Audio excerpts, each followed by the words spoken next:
Guys, morning. Kinuha natin yung itlog ni Misty, oh. Sayang. Ayun, oh. Pakasila na ibon yan. Yan ang magulang ni Renz. Yan si Renz, oh. Hello, Renz. 6 to, guys. 6 itlog niya. Kumuha tayo sa ibang breeder ng 2 itlog. Ilagay ko sa hinalo ko sa itlog niya. Kaso lang ang problema, pinisa niya yung itlog ng ibang breeder. Yung sa kanya hindi niya pinisa. Ngayon hindi niya nilimliman yung itlog niya, guys. Sayang. May isa pa. Nabasag na yung isa. May isa na pinalimliman ko sa iba. Nandito kay Albs. Dan ko siya nilagay. Isa. Sigurado buhay yun kasi kita ko na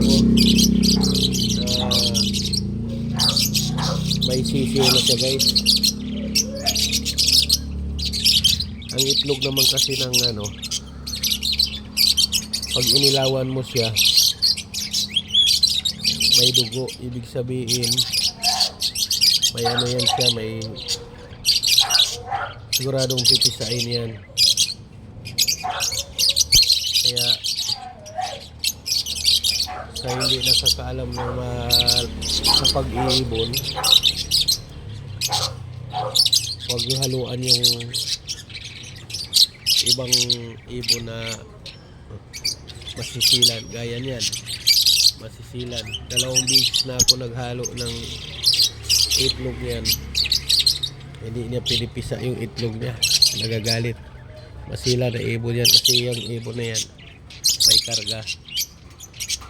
Kahit ganun lang yan, pero naglalabas ng sibol lutino. Yan. Yung orange siya hanggang dibdib.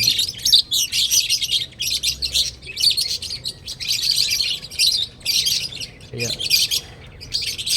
yun, sayang.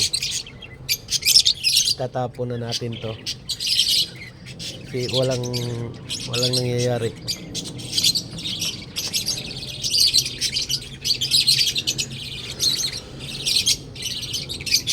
Sinaluan ko kasi to, guys, ng 2 itlog sa aking parblo. Ngayon sa parblo lang yung pinisa niya, yung sa kanya hindi na. Ayan, hindi na nilimliman kasi yung kay parblo pala, bago ko siya nilagay, malapit na pala 1 week na lang pipisain na. Kaya kita yung winalay ko, guys, na sisiw na inalagaan ko ngayon, 2. Yun na yun. Ito wala, reject na. 2 beses na ako niyan, guys. Yan, may edad na nga si Renz. Ay, ito pa, meron tayong 3 dyan. 5 months na yan, 5 months o 6 months yung 3 anak niyang Misty. Nagpaparis na nga yung 2 dyan. Hindi pa ako nakapalahi ulit. Lalo na to, guys, napakasila na ibon. Kaya sa sunod, guys, pag hindi ako makapalahi nito, tatapon ko na tong ibon na to. Papakawalan ko siya. Kasi sayang lang yung pinapakain natin. Yan. Personata. Malapit na yan sa mag-itlog. Pag hindi pa ako makapalahi nito, papakawalan ko na siya sa January. Baka may makakuha. Kasi hindi gaya yan sa mga ibang breeder ko na ibon na okay lang kahit haluan. Ito kasi pamuster ko. Yung Alswan. Sayang yung itlog niya sip. Napakasila na ibon yan. Dalawang papisa na ako niyan. Hinaluan, alam mo kasi bakit? Hinaluan ko siya ng iba. Hinaluan ko siya ibang itlog. Ngayon, yung sa kanya hindi na niya. Tinabunan niya. Ayaw niya. Oh, ayaw. Meron pang isa dyan, nilagay ko dito. Pinalimliman ko. Wala tayo, wala magawa. Kaya, tatapo na natin.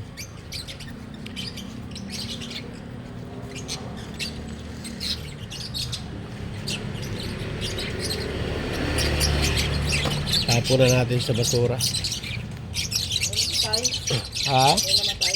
Wala. Ito kasi yung ibon na to pakasilan. Ayaw ni haluan ng ibang itlog. Nung hinaluan ko yung dito, ngayon, yung dito lang yung pinisa na dalawa.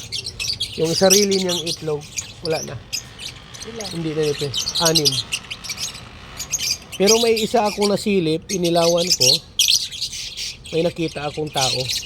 Sisiw. Nilagay ko dito. Pinapapisa ko sa kanya. Kaya, yan talagang ibon na yun, basilan. Yun ang mama ni Ren. Kasi, ano kasi yung ibon na yun, may karga. Naglalabas ng ibang kulay. Pangalawang beses na yan, ginawa ko, hinaluan ko siya. Walang nangyari. Alam niya, no? O, kaya hindi ko nahaluan yan. Alam niya.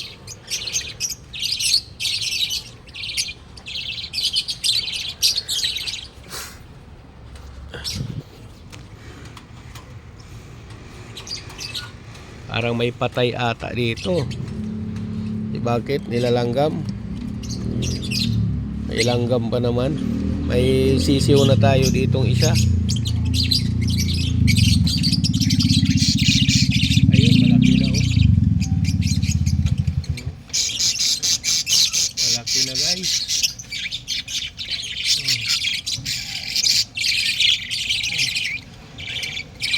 Isa na tayo.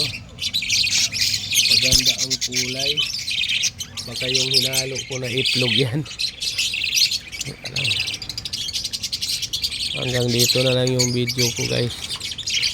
Yan. Sa mga hindi pa nakakaalam, huwag nyo haluan yung ibon nyo ng itlog. Kasi hindi natin alam. Basilan yung ibon nyo.